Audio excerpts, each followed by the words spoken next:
प्यारे दोस्तों, जीवन के रास्ते मुश्किलों से भरे हो सकते हैं और मुश्किलें मील के पत्थर की तरह होती हैं। इन पत्थरों को पीछे छोड़कर आगे बढ़ने में ही समझदारी है। तो हाय गाइस, मैं आपका दोस्त नवीन उपाध्याय आप लोगों के लिए लेकर आ गया हूँ एक और नया वीडियो आपके फेवरेट चैनल फिजिक्स विद नवीन पर। और आज हम फिजिक्स के एक और नए यूनिट की स्टार्टिंग करने जा रहे हैं, वो है हीट। इट मींस ऊष्मा। ये यूनिट आईआईटी, मेडिकल और किसी भी कॉम्पिटिटिव एग्जाम के पॉइंट ऑफ व्यू से काफी इंपॉर्टेंट यूनिट है, क्योंकि इस यूनिट से मिनिमम 3 to 4 क्वेश्चंस आपको इजीली मिल जाते हैं। तो चलिए बात करते हैं हीट की। और हीट, इसकी स्टडी अपन 2 पार्ट्स में कर सकते हैं। The study of heat in 2 part, heat first और हीट सेकंड। तो हीट फर्स्ट में जो पोर्शन अपन कवर करने वाले हैं वो कौन कौन से? हीट फर्स्ट में अगर मैं बात करता हूं तो सबसे पहले हम लेंगे इसमें कैलोरीमेट्री।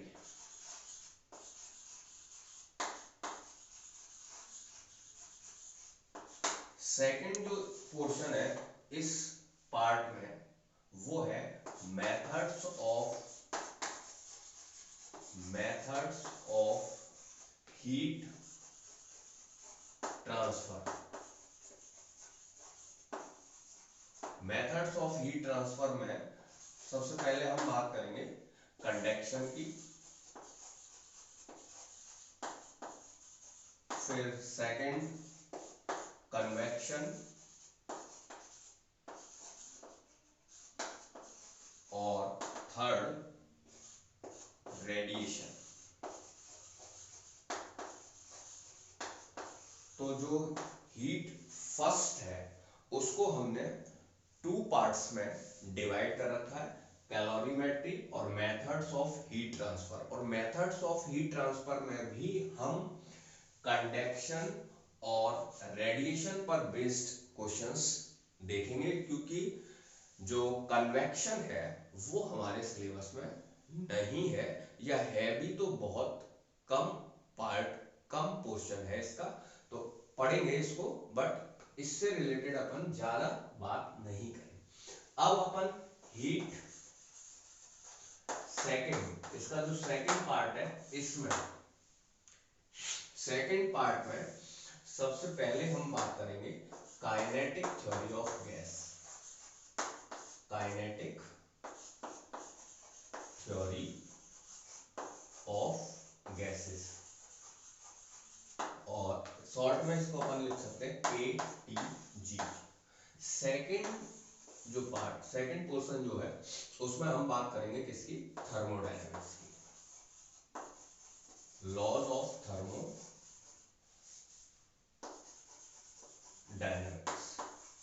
और थर्ड, इसी पार्ट में हम बात करेंगे thermal expansion.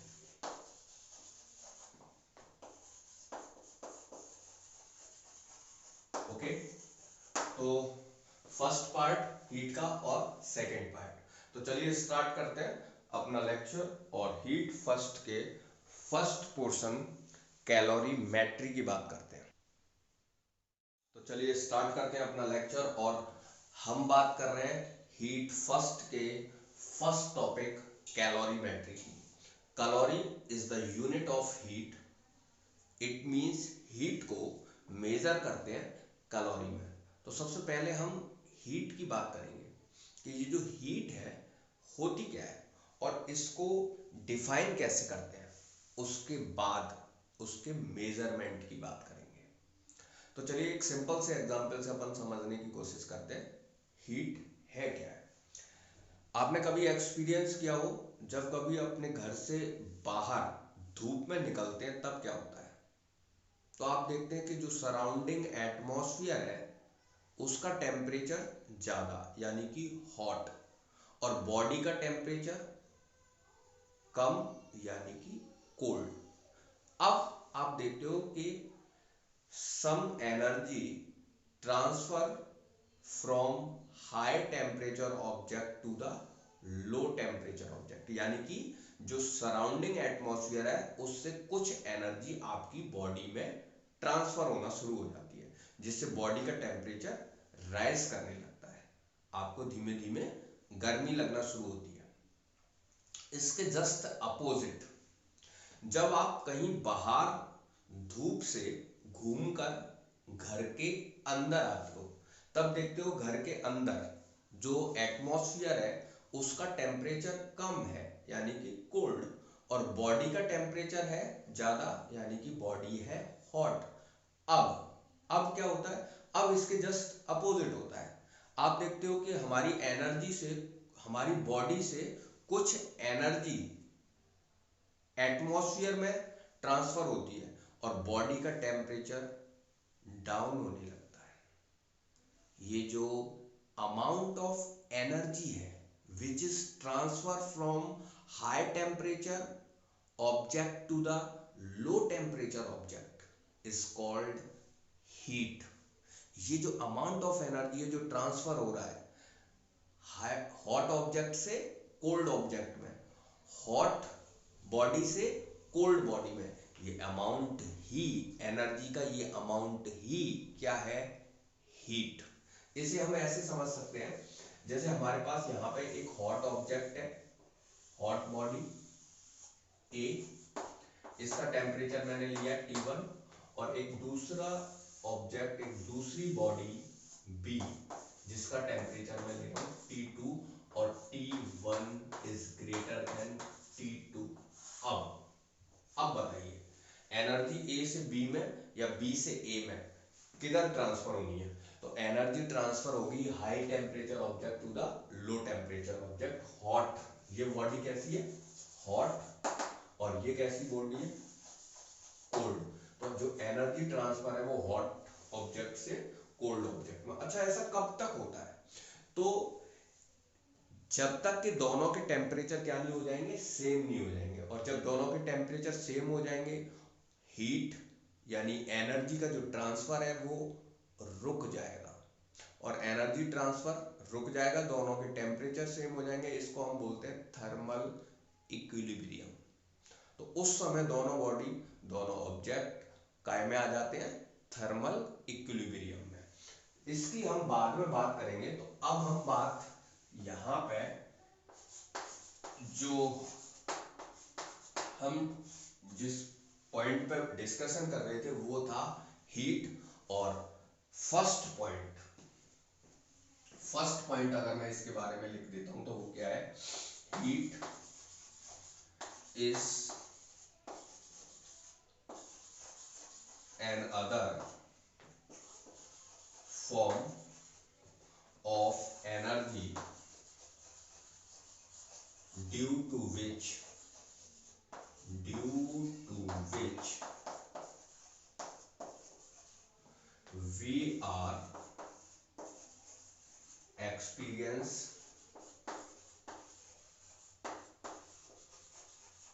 we are experience the hotness and coldness of any object। Okay, second point.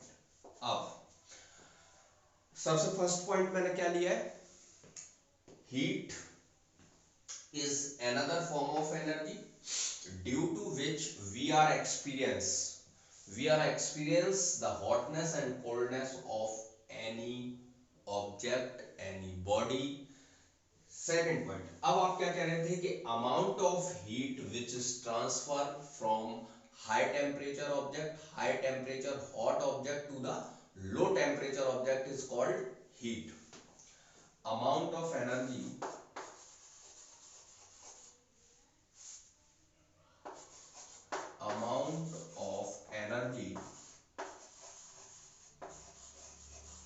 which is transferred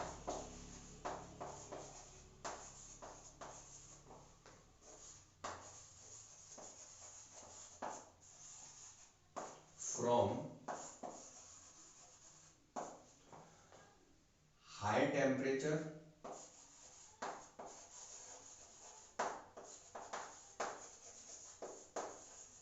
high temperature, hot object to the low temperature,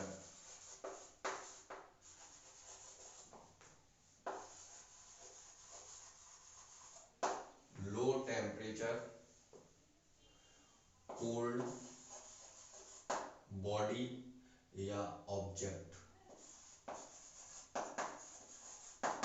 ठीक, अच्छा, अब एक और मैंने आपको पॉइंट बताया था क्या, कि एनर्जी जो ट्रांसफर है वो कब तक होता है, जब तक कि दोनों जो बॉडी है वो काय में नहीं आ जाए, थर्मली इक्विलिब्रियम में। ठीक है, तो amount of energy transfer till the, कब तक, जब तक कि दोनों किस में नहीं आ जाते हैं, इक्विलिब्रियम में। इक्विलिब्रियम यानी कि दोनों का थर्मल इक्विलिब्रियम, यानी कि जब तक दोनों का टेम्परेचर क्या नहीं हो जाता है, सेम नहीं हो जाता है ना। तो the energy transfer, the transfer of energy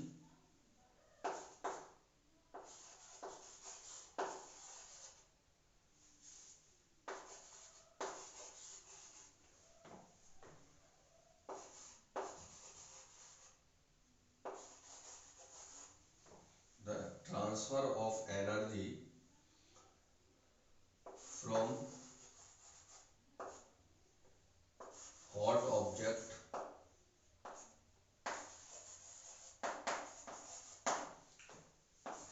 to the low object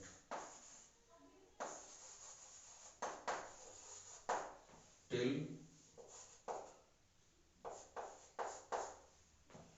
the end of thermal equilibrium, thermal equilibrium। कब तक ऐसा होता है, thermal equilibrium. It means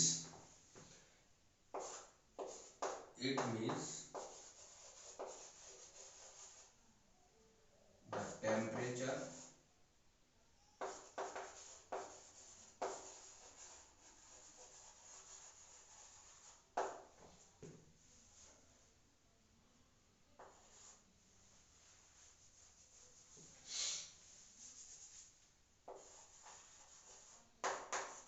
is same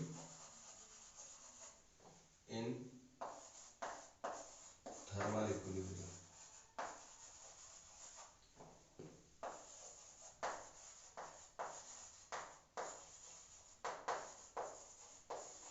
of both object।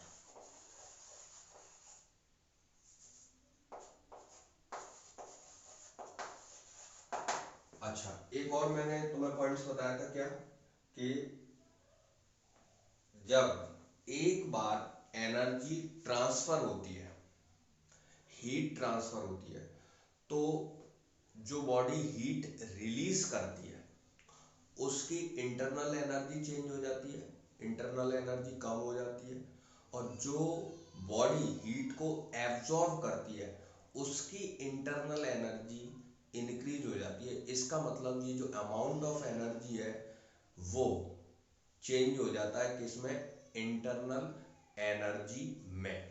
तो मैं यहाँ पे एक पॉइंट्स और लिख दूं कि जो अमाउंट ऑफ एनर्जी है ना, हीट, वो सीधे सीधे इफेक्ट करती है किसको, internal energy of the body, receiving body, है ना। तो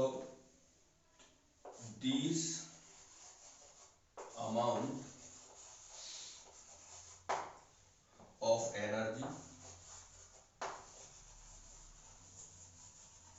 अफेक्ट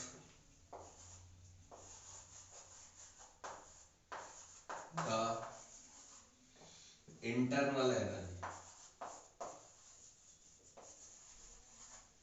एनर्जी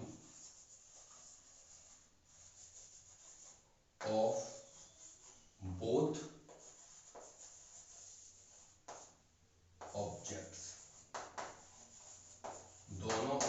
की इंटरनल एनर्जी को अफेक्ट करता है ये अमाउंट ऑफ एनर्जी यानी कि हीट। अब अगर हम यूनिट की बात करते हैं तो यूनिट हीट को हम मेजर करते हैं किसमें, जूल में। अगर हम यूनिट की बात करेंगे, यूनिट ऑफ हीट, तो हीट को हम मेजर करते हैं किसमें, इसका जो एसआई यूनिट होता है हीट को मेजर करते हैं अपन किसमें, जूल में। और जूल, और इसका एक और यूनिट क्या होता है, कैलोरी। और वन कैलोरी होता है 4.2 जूल। तो इसका मतलब हम कैलोरी को जूल में और जूल को कैलोरी में भी चेंज कर सकते हैं। इसका अगर हम डायमेंशंस की बात करेंगे, क्वांटिटी स्केलर है ना, और इसके डायमेंशंस की अगर अपन बात करेंगे तो ml²T-2 सेम डायमेंशन होगा वर्क के। तो अब हम आगे चलते हैं, अफेक्ट ऑफ हीट, यानी कि जब हीट ट्रांसफर होता है हाई टेम्परेचर ऑब्जेक्ट से, हाई टेम्परेचर बॉडी से लो टेम्परेचर कोल्ड ऑब्जेक्ट में, तो उसका अफेक्ट क्या होता है। वैसे मैंने आपको बताया था कि ये जो अमाउंट ऑफ एनर्जी है वो अफेक्ट करता है सीधे सीधे किस चीज को, इंटरनल एनर्जी। अब इंटरनल एनर्जी से होता क्या है, तो चलिए आगे चलते हैं नेक्स्ट पेज पर। एक बार आप इसका स्क्रीनशॉट लो। अब बात करते हैं नेक्स्ट पॉइंट पर, और नेक्स्ट पॉइंट जो हमने लिया है वो है इफेक्ट ऑफ हीट ट्रांसफर। तो हीट ट्रांसफर जब होता है high temperature body to the low temperature body, तो दोनों बॉडी की इंटरनल एनर्जी डेफिनेटली चेंज हो जाती है। जो बॉडी हीट रिलीज करती है उसकी इंटरनल एनर्जी डिक्रीज होती है, और जो बॉडी हीट एब्जॉर्ब करती है उसकी इंटरनल एनर्जी इंक्रीज हो जाती है। तो फर्स्ट पॉइंट में यहां लेता हूं क्या, internal energy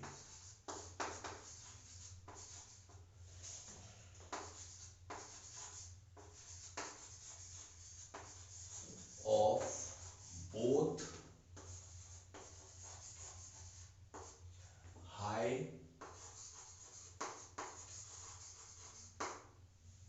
and low temperature objects must be change must be change definitely क्या होती है, चेंज हो जाती है। एक और चीज, जो इंटरनल एनर्जी होती है वो होती है किस फॉर्म में, kinetic and potential energy of atoms and molecules. ये और मैं यहां पे लिख देता हूं, इंटरनल एनर्जी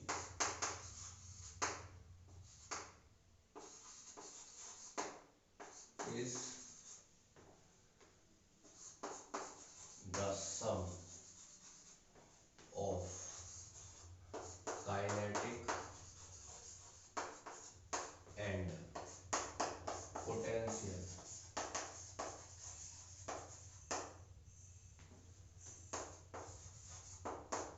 energy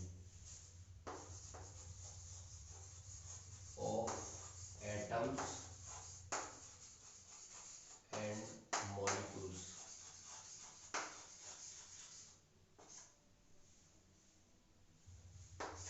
ठीक, अच्छा अब हम आते हैं सेकंड पॉइंट पे। देखो, internal energy is the sum of kinetic energy और potential energy of the molecules. तो जब हीट ट्रांसफर होता है तो, अच्छा हाँ, ये जो काइनेटिक एनर्जी है वो रिप्रेजेंट करती है एक तरह से टेम्परेचर को, ठीक है। तो अगर हम हीट ट्रांसफर होता है तो हो सकता है कि बॉडी का टेम्परेचर चेंज हो जाए। जो बॉडी हीट रिलीज कर रही है उसका टेम्परेचर डिक्रीज, और जब बॉडी जो बॉडी हीट रिसीव कर रही है उसका टेम्परेचर इंक्रीज हो सकता है। क्योंकि जब फेस चेंज होता है उस समय टेम्परेचर हो जाता है कांस्टेंट। तो सेकंड पॉइंट लिख देता हूं, it may be the change in temperature,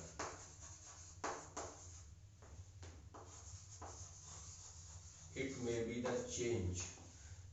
be the change in temperature of the body।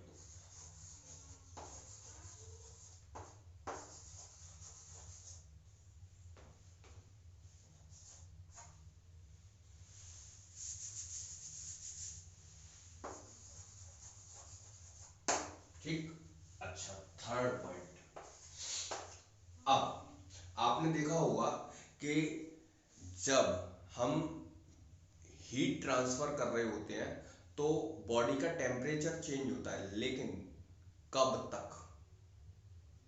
तो आप देखोगे कि जब बॉडी अपने सॉलिड ऑब्जेक्ट है तो जब हम उसके मेल्टिंग पॉइंट पे पहुंचते हैं, जैसे सपोज दैट अपने पास आइस क्यूब है सॉलिड 0 डिग्री सेल्सियस या -10 डिग्री सेल्सियस, अब हम उसको हीट देंगे तो क्या होगा? -10 डिग्री सेल्सियस आइस क्यूब जिसका मेल्टिंग पॉइंट है 0 डिग्री सेल्सियस, इसको हीट ट्रांसफर करोगे तो क्या होगा? पहले टेम्परेचर चेंज होगा, -10, -9, -8, -7 और धीमे धीमे 0 डिग्री सेल्सियस। अब अगर हम और हीट ट्रांसफर करेंगे तो क्या होगा? तो अब वो आइस क्यूब मेल्ट होना शुरू होगा, उसका फेस चेंज, यानी कि वो जो हीट है वो फेस चेंज में, और उस समय टेम्परेचर कांस्टेंट, यानी कि आइस क्यूब मेल्ट होगा और 0 डिग्री सेल्सियस के वाटर में कन्वर्ट हो जाएगा। और हीट दोगे तब क्या होगा? तो फिर दोबारा से उसका टेम्परेचर चेंज होना, तो 0 degree Celsius water 10 degree, 20 degree, 30 degree, कब तक? बॉइलिंग पॉइंट तक, 100 डिग्री सेल्सियस तक। जब वाटर 100 डिग्री सेल्सियस पे होगा और हीट दोगे तब क्या होगा? तो फिर अगेन उसका फेस चेंज, वेपोराइजेशन। तो 100 डिग्री सेल्सियस का जो वाटर है वो 100 डिग्री सेल्सियस की वेपर्स में चेंज। तो आप देख रहे हो कि फेस चेंज भी हो सकता है, लेकिन टेम्परेचर क्या हो जाता है? At constant temperature and pressure. It may be the face change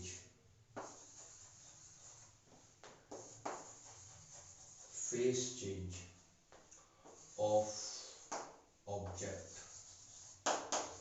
of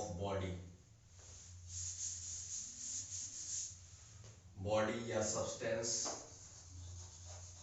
at constant temperature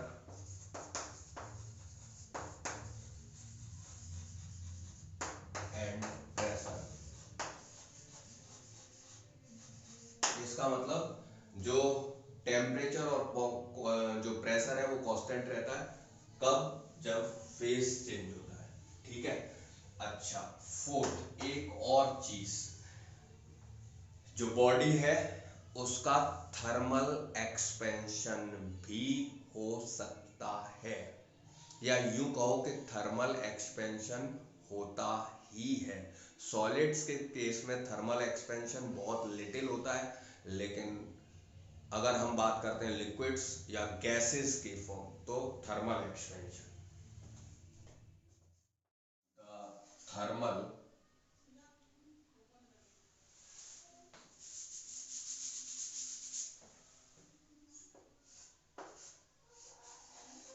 thermal expansion is also also occurs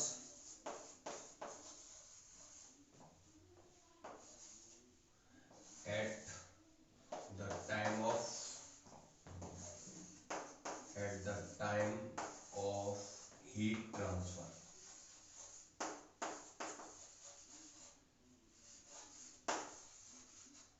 at the time of heat transfer जो थर्मल एक्सपेंशन है वो सॉलिड्स में बहुत little होता है, लेकिन liquid और gases और स्पेशली गैसेस के फॉर्म में बहुत ज्यादा भी हो सकता है। इसकी भी हम बात करेंगे, लेकिन अब हम बात करते हैं कि जो heat required to the change the temperature is depend on, जो हीट है टेम्परेचर चेंज के लिए वो किस किस चीज पर डिपेंड करती है, कौन कौन से फैक्टर पर डिपेंड करती है। तो एक बार इसका स्क्रीनशॉट लो।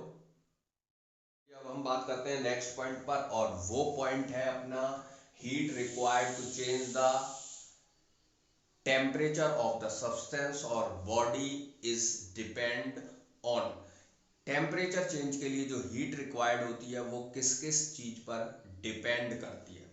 तो सबसे पहली चीज आप देखोगे कि बॉडी या सब्सटेंस का मास जितना ज्यादा होगा उसको उतने ही ज्यादा हीट की जरूरत होगी टेम्परेचर चेंज के लिए। यानी कि जो फर्स्ट अगर मैं बात करता हूं पॉइंट की, तो फर्स्ट पॉइंट में अपन देख रहे हैं मास जितना ज्यादा रिक्वायर्ड हीट भी उतनी ही ज्यादा होगी। मास कम है तो रिक्वायर्ड हीट भी कम होगी। इसका मतलब Q is directly proportional to mass of the substance or body। अब सेकंड, अगर हम सेम मास की बात करेंगे और टेम्परेचर, मान लीजिए एक कोई ऑब्जेक्ट है या कोई बॉडी जिसका टेम्परेचर सेम है, लेकिन एक का टेम्परेचर हमें बढ़ाना है 10 डिग्री सेल्सियस तक और दूसरे का टेम्परेचर हमें बढ़ाना है 20 डिग्री सेल्सियस तक। तो आप देखोगे टेम्परेचर डिफरेंस जितना ज्यादा होगा हीट उतनी ही ज्यादा। तो सेकंड अगर मैं रूल इसकी लॉ की बात करता हूं, तो टेम्परेचर डिफरेंस जितना ज्यादा हीट उतनी ज्यादा चाहिए, टेम्परेचर डिफरेंस कम हीट कम चाहिए। यानी कि जो रिक्वायर्ड हीट है is directly proportional to the change in temperature. अब अगर इन दोनों रूल्स को अगर अपन कंबाइंड कर देते हैं,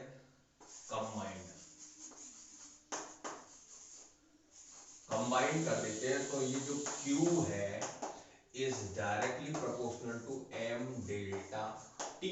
मास के भी और टेम्परेचर चेंज के भी क्या है, प्रोपोर्शनल है। अब यहां पर एक प्रोपोर्शनलिटी कांस्टेंट भी लेंगे। वो प्रोपोर्शनलिटी कांस्टेंट किस चीज पर डिपेंड करेगा कि क्या सेम अमाउंट और सेम टेम्परेचर चेंज के लिए अलग अलग अगर मैं सब्सटेंस या बॉडी या ऑब्जेक्ट्स लेता हूं तो उन्हें अलग अलग हीट की जरूरत पड़ेगी या सेम हीट की जरूरत पड़ेगी। तो आप देखोगे कि वो उस सब्सटेंस पर भी डिपेंड करेगा अमाउंट ऑफ हीट। तो उसके लिए हम एक प्रोपोर्शनलिटी कांस्टेंट यहां पे ले लेंगे, Q is equal to M S delta T. तो S जो है वो यहाँ पर प्रोपोर्शनलिटी कांस्टेंट है और इसको जो डिपेंड्स करता है नेचर ऑफ सब्सटेंस पर, और इसको हम बोलते हैं specific heat capacity of substance. तो S is the specific heat capacity, specific heat capacity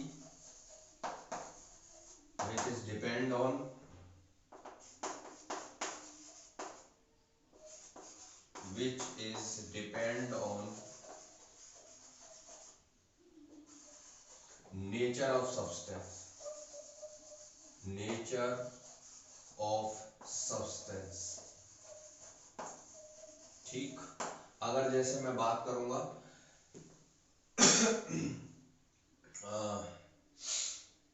S water के लिए इसकी वैल्यू होती है कितनी, 1 कैलोरी पर ग्राम डिग्री सेल्सियस। और अगर हम आइस की बात करेंगे, आइस, तो आइस के लिए इसकी वैल्यू होती है 1/2 कैलोरी पर ग्राम डिग्री सेल्सियस। और स्टीम के लिए अगर बात करेंगे तो स्टीम के लिए भी अप्रॉक्स हम 1/2 ही लगाते हैं कैलोरी पर gram degree Celsius.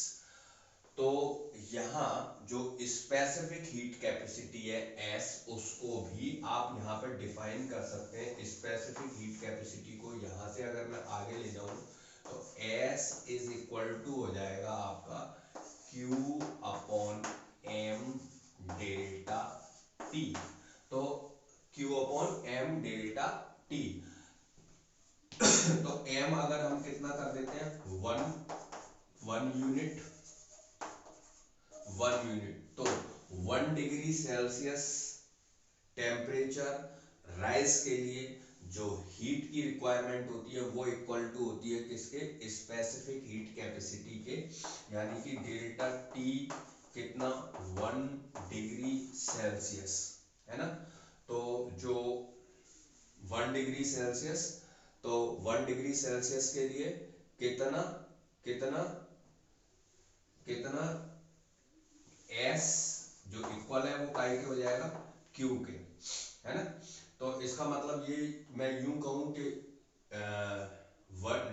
The specific heat capacity equal to the required heat required to raise the temperature 1 degree Celsius of unit mass.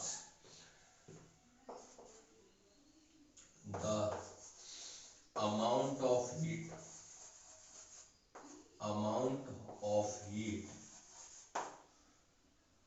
required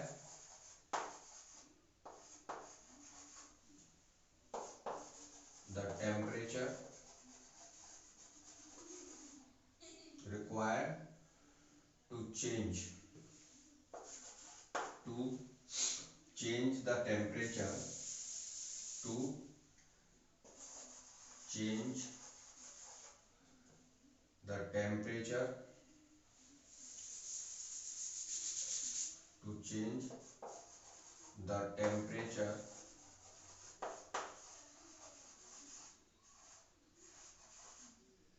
to change the temperature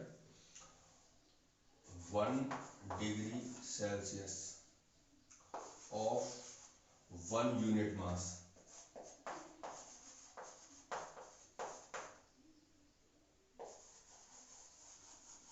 is equal to the specific heat capacity।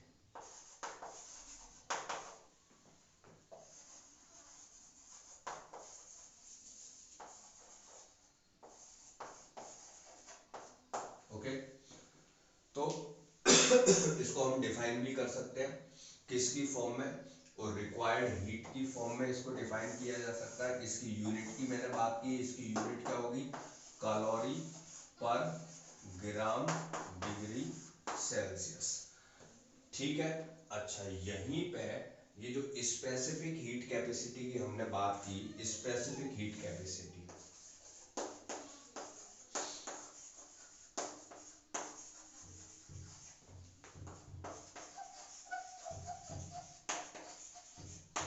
यहां हम heat capacity की भी बात करेंगे। एक और term हम use करते हैं हीट कैपेसिटी। हाँ, तो मैं बात कर रहा था हीट कैपेसिटी की। एक और टर्म यहां पे लेते हैं हीट कैपेसिटी। हीट कैपेसिटी को हम डिफाइन करेंगे, देखो कैसे। अभी मैंने तुम्हें बताया था कि जो रिक्वायर्ड हीट रिक्वायर्ड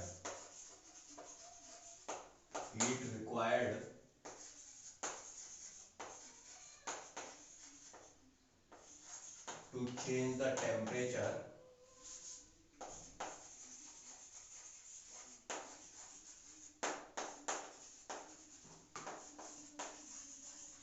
क्या होता है, heat required to change the temperature, Q is equal to होता है MS डेल्टा T। तो अब ये जो MS है इसकी जगह मैं एक नया कांस्टेंट ले ले रहा हूँ C डेल्टा T। तो C जो मैंने किसकी जगह लिया है, MS की जगह। तो ये जो C है here, C is the heat capacity, C is the heat capacity। तो यहां से हम हीट कैपेसिटी जो है मास और किस पे डिपेंड करती है, हीट कैपेसिटी मास और उसकी स्पेसिफिक हीट कैपेसिटी पे डिपेंड करती है। C is equal to MS C। तो यहां से मैं अगर हीट कैपेसिटी को डिफाइन करूंगा, Q is equal to C is equal to Q upon delta T, calorie पर डिग्री सेल्सियस। इसका यूनिट हम यहां से बना लेते हैं, कैलोरी पर degree Celsius. The amount of heat required to change the 1 unit temperature is equal to heat capacity, है ना। heat capacity is the heat capacity is equal to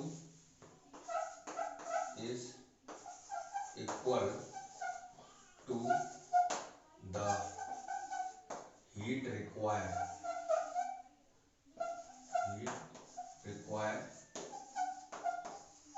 to change the temperature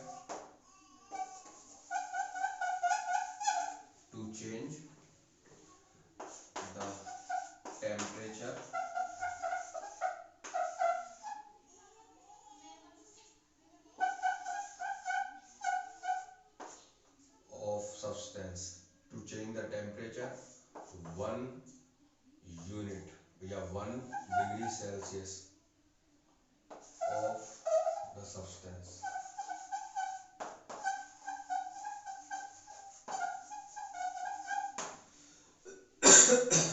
मैं क्या कह रहा था, heat capacity is equal to the heat required to change the temperature 1 degree Celsius of the substance। change the temperature of substance 1 degree Celsius और 1 unit भी लिख सकते हैं अपन को, ठीक। अच्छा, अब यहां पे अगर हम हीट कैपेसिटी, और यहाँ पे हमने हीट कैपेसिटी की भी बात की और स्पेसिफिक हीट कैपेसिटी की भी बात की। अब इससे रिलेटेड मैं आपको एक क्वेश्चन एक दो बताता हूँ। तो देखो, दो अलग अलग क्वेश्चन में ले रखे हैं। यहाँ पर -10 डिग्री सेल्सियस की आइस 50 ग्राम और इसको चेंज करना है 0 डिग्री सेल्सियस की आइस में 50 ग्राम आइस। तो कितनी हीट की रिक्वायरमेंट होगी। तो मैं यहाँ लगाऊं Q इज इक्वल टू क्या, MS डेल्टा T, और Q is equal to M, mass 50 gram और हीट कैपेसिटी आइस के लिए अपन specific heat capacity 1/2 delta T अपना हो गया कितना, 0 -10, ठीक है। तो ये अपना कितना हो जाएगा, 50 इंटू 1/2 इंटू 10, यानी कि ये हो गया 250 कैलोरी। कितनी, 250 कैलोरी हीट की रिक्वायरमेंट होगी। ऐसे ही यहाँ पर 0 डिग्री सेल्सियस का वाटर 50 ग्राम, इसको 100 डिग्री सेल्सियस के वाटर में चेंज करना है। तो Q is equal to MS delta T, Q M 50 gram, S 1 calorie पर ग्राम डिग्री सेल्सियस, और डेल्टा T 100 माइनस 0, यानी कि Q इज इक्वल टू हो गया अपना कितना, 5000 कैलोरी। तो सिंपल, अगर टेम्परेचर चेंज के लिए जो हीट रिक्वायर्ड होता है उसके लिए अपन फॉर्मूला लगाते हैं, Q is equal to MS delta T, M is the mass, S is specific heat capacity and delta T is the temperature change. तो माय डियर ये लेक्चर होता जा रहा है लेंदी। अगर ये आप लोगों को पसंद आ रहा है तो इसे लाइक करें, सब्सक्राइब करें और ज़्यादा से ज़्यादा शेयर करें। मिलते हैं नेक्स्ट लेक्चर में, तब तक के लिए धन्यवाद, नमस्कार।